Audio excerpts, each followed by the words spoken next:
अब हम चुनाव प्रचार का काम शुरू करेंगे के आधार पे, क्योंकि ये जो हाल के जो बने बैठे हैं ना बीजेपी कांग्रेस वाले, इनसे तो लोग बाग त्रस्त हो चुके हैं। जो दो आदमी जी, हम आपसे जानना चाहेंगे जो आने वाले इलेक्शन में कितनी सीटों पर इलेक्शन लड़ने का काम करेगी पार्टी विधानसभा की? देखिए, आम आदमी पार्टी हरियाणा के अंदर 90 की 90 विधानसभा सीटों पे और लोकसभा में 10 की 10 लोकसभा सीटों पर चुनाव लड़ने के लिए तैयारी कर रही है। और फिलहाल आम आदमी पार्टी ने पिछले 1 साल के अंदर अपना मजबूत संगठन जो है वो हरियाणा की ज़मीन पे गांव-गांव तक तैयार कर लिया है। अब आगे की रणनीति जो है वो है कि किस तरह से आम आदमी पार्टी की विचारधारा और उसके किए हुए काम जो दिल्ली के अंदर और पंजाब के अंदर आज जिन कामों को जनता सराहती है वो हरियाणा के एक हर एक आदमी तक पहुँचाना है। मनीष जी, हमने देखा कि महंगाई जो है दर पे दर बढ़ती जा रही है, तो आपकी सरकार आने पर किस प्रकार महंगाई पर कंट्रोल करेगी? देखिए, आम आदमी पार्टी महंगाई जो है वो एक केंद्रित चीज़ है जो कि केंद्र के हाथ में होता है कि महंगाई को नियंत्रण कर सके। राज्य सरकार के हाथ में बहुत कुछ उसमें नहीं होता है, लेकिन आम आदमी पार्टी जिस राज्य में सरकार आम आदमी पार्टी की है वहाँ वो इस महंगाई से लड़ने के लिए लोगों को सक्षम बनाने के लिए उनकी मदद में खड़ा होना ये आम आदमी पार्टी करती है। जिस तरह से दिल्ली में आप देखते हैं कि हर परिवार को 200 यूनिट तक बिजली हर महीना मुफ्त दे के उसकी कुछ मदद करती है। सरकारी शानदार स्कूलों में शिक्षा अगर बच्चों को मिल जाती है तो उनका जो पढ़ाई पे प्राइवेट स्कूलों में खर्चा वो बच जाता है। 20,000 लीटर तक पानी सरकार जो है दिल्ली के अंदर मुफ्त देती है। पंजाब में भी इसी तरह से अब 300 यूनिट तक बिजली मुफ्त दे रही है।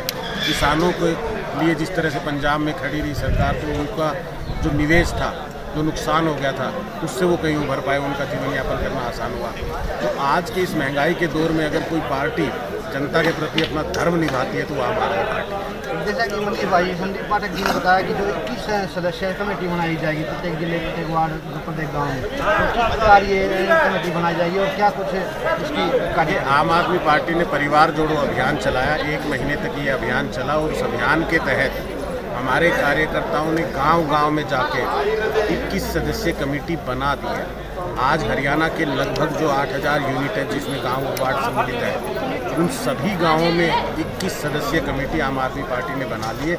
अगला जो हमारा कार्यक्रम है वो 21 सदस्यीय कमेटी से रूबरू होना, उनको सम्मानित करना, उनको परिवार के अंदर स्वागत करना। नमस्कार जी। जो कार्यकर्ता सम्मेलन है, आज जो अनुराग ढांडा जी ने कहा कि इस प्रकार के सम्मेलन और भी होंगे और होते रहते हैं और भी करवाने वाले हैं, तो आप आम आदमी पार्टी ने मनीष जी ने बताया 21 लोगों की एक कमेटी बना दी है, हर गांव में बना दी है। मेरे ग्रुप की बात है, पूरे हरियाणा में बना दी है हमारी कमेटी। और अब हम चुनाव प्रचार का काम शुरू करेंगे। हमारा अब नेक्स्ट जो स्टेप है चुनाव प्रचार। तो इस डेरी ब्लॉक में पूरे हरियाणा में चुनाव प्रचार का काम अभी पूरी तेज़ी से करना चाह रहे हैं। तो आपको जो 21 सदस्य कमेटी के अंदर क्या जिम्मेदारी दी है? सर 21 में मैं चला युवा अध्यक्ष, 21 सदस्यों की जो कमेटी है हर गाँव के मनीष भाई जज्बे के साथ, जोश के साथ सरकार कह रहे हैं कि आम आदमी की पार्टी सरकार है।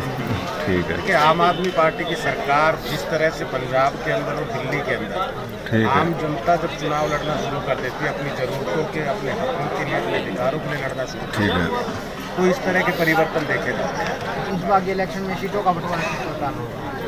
विधानसभा मैंने बताया आपको कि 90 की 90 विधानसभा सीटों पे आम आदमी पार्टी से लड़ने जा रही है। टिकट देने का कार्य है और किस स्तर पर किया जाएगा? जैसे कार्यकर्ताओं का जैसे काम देखा जाएगा या वो? बिल्कुल, आम आदमी पार्टी ने दिल्ली के अंदर भी और पंजाब के अंदर भी सर्वे के आधार पर, यानी कि जो क्षेत्रीय जनता है वो जिसको चाहेगी वो नेता उसको टिकट आम आदमी पार्टी देती है। तो जो ज़मीन पे जिस नेता का काम होगा, जिस कार्यकर्ता का काम होगा, जिसके लिए वहाँ की जनता ये कहेगी कि हाँ ये हमारा उम्मीदवार होना चाहिए, उसको आम आदमी पार्टी की जमीनी स्तर से जिस जो ज़मीन पर जनता के बीच में रहकर काम कर रहे हैं। जी, जैसा कि बताया कि भाई साहब ने कि जो ज़मीनी स्तर पर जो कार्यकर्ता काम करेगा उसको टिकट दी जाएगी, इसके बारे में नहीं, बिल्कुल भाई ये बात तो बिल्कुल ठीक है। आप दिल्ली का इतिहास उठा कर देख लो और पंजाब का देख लो, क्योंकि ये जो हाल के जो बने बैठे हैं ना बीजेपी कांग्रेस वाले, इनसे तो लोग बाग त्रस्त हो चुके हैं। तो अब जनता विश्वास उस पर करेगी जो जनता से निकला हुआ प्रतिनिधि होगा, जो एक आम घर का होगा, क्योंकि उसको पता होगा मेरे हल्के की, मेरे गांव की, मेरे प्रदेश की क्या समस्याएं हैं, तो जनता उनके ऊपर विश्वास करेगी। और ऐसा ही होगा जो जैसे हमारे फील्ड में जैसे भाई जो भी काम कर रहे हैं उन्हीं को पार्टी अपना नुमाइंदा बनाएगी।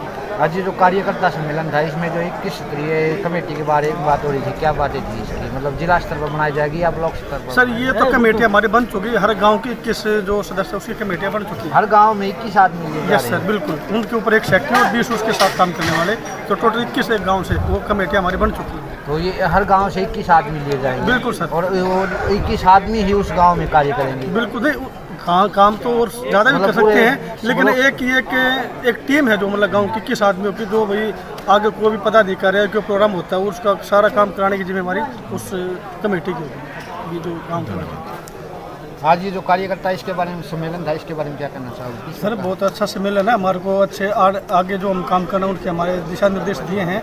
और सबसे बड़ी बात तो संदीप सर ने एक बात की है, जो काम नहीं करते वो साइड में होंगे, जो काम करेंगे वो आगे आएंगे, और गुटबाजी किसी की बर्दाश्त नहीं होगी। मतलब मेहनत करने वाले को ही रखा जाएगा? बिल्कुल सर, ये तो एक और एक जैसा कि कहा संदीप भाई ने कि जो एक पद नीचे दिया जाएगा, जो अभी जो पद है फिलहाल चाहे प्रेसिडेंट का है चाहे वाइस प्रेसिडेंट का, उससे नीचे एक पद दिया जाएगा, उसके बारे में? सर देखो वो तो पार्टी की अपना प्रोटोकॉल है, संदीप सर की बात है, वो कैसे क्या एडजस्टमेंट करेंगे। पर ये तो हर कोई भी सोचता है जो काम नहीं करता उसको पद पर रहने का कोई अधिकार नहीं, उसको तो साइड में करना ही पड़ेगा। जब भी पार्टी अगर आप ऊपर होगा, काम करने वाले बंदे आगे। मतलब उनके इस पहले कार्यकर्ता खुश हैं? बिल्कुल खुश है सर, जो काम नहीं करेगा और ऊंचे पद पर बैठे तो फिर नीचे वालों उसमें को कहीं ना फर्क कहीं पड़ता है। बहुत से कार्यकर्ता भी एक पद नीचे आने वाले हैं, क्योंकि बहुत से कार्यकर्ताओं को पद सर मेरे को तो ये पता है, जो आज उससे पद पर बैठे जो काम नहीं करते वो कहीं ना कहीं 60 गांठ करके ऊपर बैठ गए। काम करना उनके बस की नहीं है, काम वो करेगा जो घर से निकलता है, घर से निकलेगा तो कुछ ना कुछ तो पार्टी के लिए लेके आए।